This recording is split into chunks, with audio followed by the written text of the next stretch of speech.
মাছের তেল দিয়ে বেগুন দিয়ে চচ্চড়ি করব, তাই কড়াইতে তেল গরম হয়ে গেছে। আগে একটু বেগুনটাকে তেলের মধ্যে ভেজে নেব। অল্প একটু তেল দিয়ে একটু নেড়ে চেড়ে নিচ্ছি।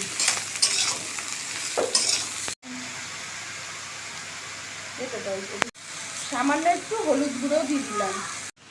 হালকা করে বেগুনকে একটু ভেজে নিয়েছি। এবার ওই বেগুনটাকে নামিয়ে নিচ্ছি।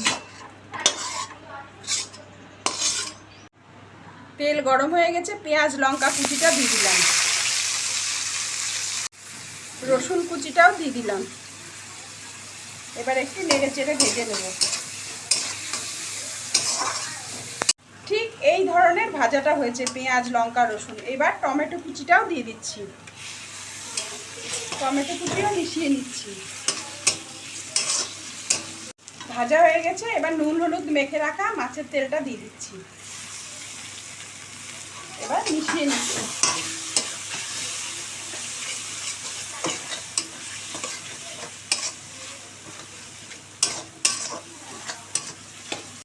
পরিমাণ মতো হলুদ গুঁড়ো দিয়ে দিলাম, কারণ আগেও হলুদ গুঁড়ো দেওয়া আছে একটু।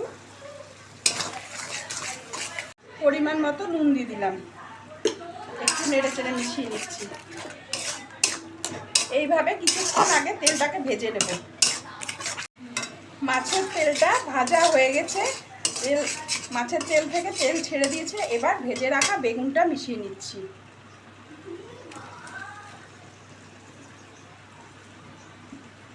মিশিয়ে দেব।